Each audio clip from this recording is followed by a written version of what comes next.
हरीश एक गरीब घर का लड़का था। उसके पिता बूट पॉलिश का काम करते थे। हरीश जब 8 साल का था तभी उसकी माँ गुजर चुकी थी। वो बिन माँ के ही पला बढ़ा था। उसकी दादी थी जो कि उसकी देखभाल करती थी, क्योंकि उसके पिता तो सारा दिन काम में लगे रहते थे। उसके पिता दिन भर बूट पॉलिश का काम करते थे और जो भी पैसा कमाते थे वो खाने पीने में ही खर्च हो जाता है। इस वजह से हरीश को ज्यादा पढ़ा भी नहीं सके। लेकिन हरीश के अंदर एक अनोखी कला थी जो कि शायद उसे अपनी माँ से मिली थी। हरीश बहुत अच्छी कलाकृतियां बनाता था। उसकी माँ भी बहुत अच्छी कलाकृतियां बनाती थी। उन्होंने हरीश के लिए बहुत कुछ बना के रखा था। हरीश यही सब देख देख कर बड़ा हुआ था। दादी, ये देखो मैंने कितना बढ़िया बनाया है। बहुत बढ़िया है मेरे बच्चे, तू तो कलाकार है, कलाकार। वो जब छोटा था तो वो माँ के जैसी ही कलाकृतियां बनाने लगा था। उसके पिताजी ये देखकर बहुत खुश थे, लेकिन फिर अपनी गरीबी के बारे में सोचकर वो हरीश को कुछ और काम धंधा करने के लिए कहते रहते थे। वो नहीं चाहते थे कि हरीश भी उनकी तरह ही अपना जीवन गरीबी में बिता दे। हरीश अब बड़ा हो चुका था। उसके पिताजी उसे कुछ काम धंधा ढूंढने के लिए कहते रहते थे, पर हरीश तो कुछ और ही करना चाहता था। पर उसकी गरीबी उसके सपने के आगे आ रही थी। हरीश दिन भर काम करता था और रात के समय गांव की टूटी हुई दीवारों पर, सड़कों के किनारे अपनी कलाकृतियां बनाता था। अरे वाह, ये तो तुमने बहुत ही बढ़िया बनाया है। लोग उसकी तारीफ भी करते थे, लेकिन कोई उसके बदले में उसे कुछ देता नहीं था। उसी गांव में एक आदमी रहता था। उसका नाम दिनेश था। वो अभी कुछ दिन पहले ही शहर से लौटा था। दिनेश जब एक दिन हरीश को एक दीवार पर कुछ बनाता हुआ देखता है तो उसे ये देखकर बहुत हैरानी हुई कि कोई इतनी सुंदर कला कैसे बना सकता है, वो भी बिना कागज पेन के। हरीश चौक से दीवारों पर अपनी कलाएं दिखाता था। उसकी इतनी सुंदर कला को देखकर दिनेश हरीश के पास आता है और हरीश से कहता है, अरे बेटा, तू तो बहुत अच्छी कलाकृतियां बनाता है। तू एक दिन बड़ा आदमी बन सकता है। नहीं नहीं, मुझ जैसे गरीब बाप के बेटे को कौन बड़ा आदमी बनने देगा। अरे ये क्या कह रहा है बेटा, तुझ पर तो कला की देवी मेहरबान है। कोई नहीं रोक सकता तुझे। हरीश मन ही मन सोच रहा था कि काश ये सच हो जाए तो उसकी और उसके पिताजी की जिंदगी ही बदल जाएगी। फिर दिनेश हरीश को कहता है, बेटा हरीश, तुम शहर जाओ और अपनी कला के बारे में दूसरों को बताओ, क्योंकि शहर में ही तुम्हारा कुछ हो सकता है। गांव वालों को तो तुम्हारी इस कला की कुछ भी समझ नहीं है, और अगर समझ भी गए तो कुछ कर भी नहीं पाएंगे। और फिर वो आदमी हरीश के मन में कुछ कर दिखाने की लालसा जगाकर वहां से चला जाता है। हरीश घर आता है और चुपचाप जमीन पर लेट जाता है, क्योंकि उसके घर में तो सोने के लिए भी एक ही चारपाई थी। उस पर भी उसकी दादी सोती थी। कुछ देर बाद उसके पिताजी घर आते हैं। उनके कपड़े काले पड़े हुए थे, हाथ भी पूरे काले हो चुके थे। हरीश उठता है और अपने पिताजी से बूट पॉलिश का सामान लेता है और जमीन पर रखकर वो अपने पिताजी को एक गिलास पानी का देता है। और फिर हरीश अपने पिता से कहता है, पिताजी, मैं शहर जाना चाहता हूँ। वहां जाकर मैं अपनी कला को लोगों को दिखाऊंगा, तो शायद मेरा कुछ हो सकेगा।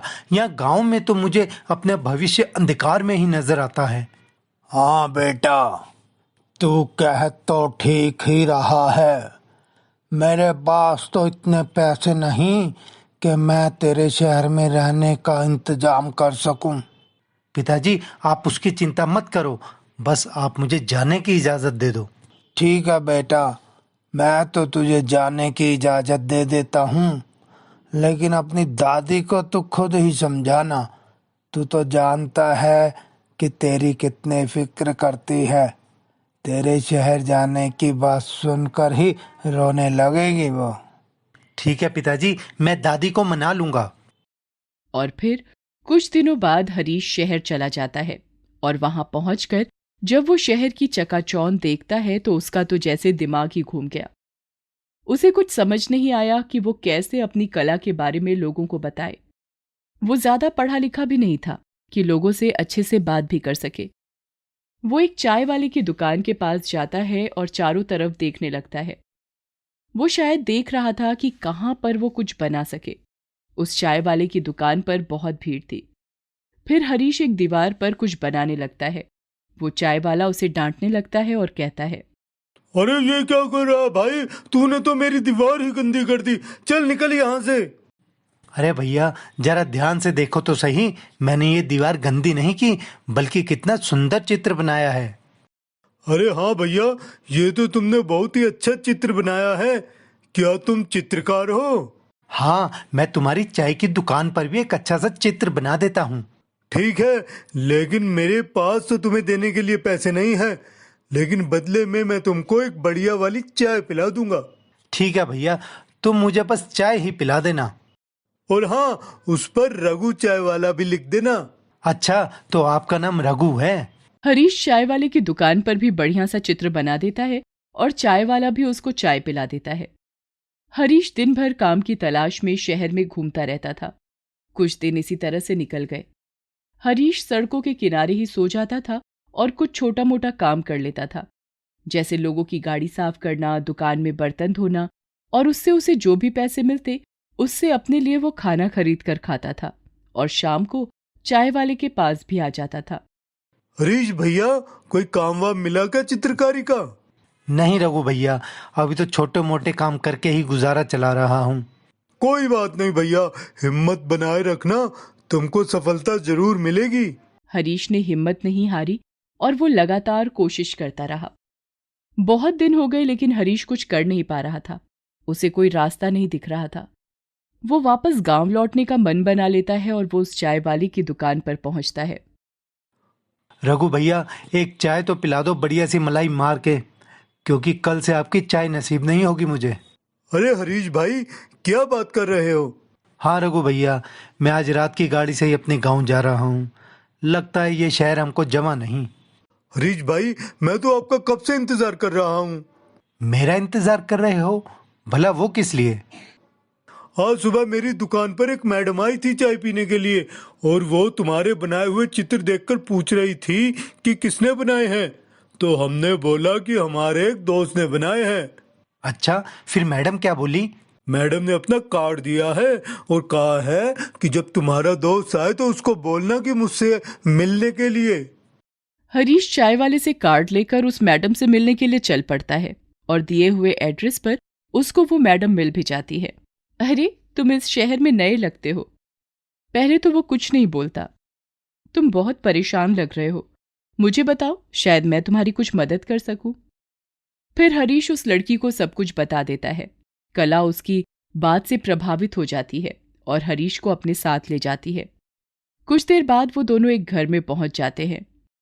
वो लड़की अपने पिताजी को बुलाती है। पिताजी, देखो तो कौन आया है। आपको एक बढ़िया चित्रकार की तलाश थी ना? अंदर से एक आदमी कुर्सी पर बैठा हुआ बाहर आता है।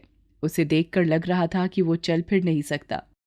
वो हरीश के पास आता है और कहता है, अरे, तुम तो वही कलाकार हो जिसको मैंने उस दिन सड़क के किनारे कुछ बनाते हुए देखा था। तुम तो बहुत अच्छे कलाकार हो, मैं तुम्हारी मदद कर सकता हूँ। क्या? आपने मुझे कब देखा? वो सब छोड़ो, तुम जल्दी से मुझे कुछ अच्छा सा बनाकर दिखाओ। पिताजी उसे एक बोर्ड दे देते हैं और एक पेंसिल, और हरीश से कुछ बनाने के लिए कहते हैं। हरीश जल्दी से एक सुंदर सी कलाकृति बना देता है। कला और उसके पिताजी ये देखकर बहुत खुश होते हैं। कला के पिताजी कला से कहते हैं, ले बेटी, ये तस्वीर लेकर तुम मेरे दोस्त के पास जा, फिर देखना क्या चमत्कार होता है। अरे हरीश, तुमने तो कमाल कर दिया। वो तस्वीर पिताजी के दोस्त को इतनी पसंद आई कि उन्होंने तुम्हें अपने पास बुलाया है। वो कुछ पैसे भी हरीश को देती है और कहती है, ये देखो, तुम्हारी पहली कमाई। हरीश ये देखकर बहुत खुश होता है और फिर उसने और भी सुंदर सुंदर तस्वीर बनानी शुरू कर दिए। अब तो वो पूरे शहर में फेमस हो गया था और फिर कुछ समय बाद वो एक बड़ा आदमी बन गया। जब वो घर लौटा तो घर आकर उसने देखा कि उसके पिताजी तो बहुत बीमार हैं। उसने पिताजी से कहा, अरे पिताजी, आपने मुझे अपनी बीमारी के बारे में बताया क्यों नहीं? मैं कब का आपके पास आ जाता। अरे नहीं बेटा, तो कुछ बड़ा करने निकला था तो मैं तुझे कैसे परेशान करता। तभी दादी भी वहां पर आ जाती हैं और हरीश को देखकर बहुत खुश होती हैं। दादी, मेरी अच्छी दादी, देख तेरा पोता आज बहुत बड़ा कलाकार बन गया है। मेरा बेटा, मुझे भगवान पर पूरा भरोसा था कि वो तुझे बहुत बड़ा आदमी बनाएगा। फिर बनवारी हरीश की तरफ अच्छे से देखता है। हरीश तो बहुत बड़ा आदमी लग रहा था। वो अपने पिताजी को सहारा देकर बाहर लाता है और गाड़ी में बिठाता है। अरे बेटा, ये गाड़ी किसकी है और तू मुझे कहाँ ले जा रहा है? पिताजी, ये आपकी गाड़ी है और मैं आपको डॉक्टर के पास लेकर जा रहा हूँ। बनवारी को तो यकीन ही नहीं आया कि वो गाड़ी को अच्छे से देखने लगा। वो तो कभी बैलगाड़ी पर भी नहीं बैठा था और आज अचानक इतनी बड़ी गाड़ी में बैठ गया था। कुछ देर बाद वो दोनों दवाई लेकर घर आ जाते हैं। दवाई लेकर बनवारी ठीक हो जाता है। फिर हरीश उसे शहर की सारी बातें बता देता है। बनवारी बहुत खुश होता है। फिर कुछ दिनों बाद हरीश ने एक बड़ा घर ले लिया गांव में ही, और उसने अपनी दादी और पिताजी के लिए घर पर आराम का सारा इंतजाम करवा दिया था। हरीश की शादी भी कला से हो गई थी।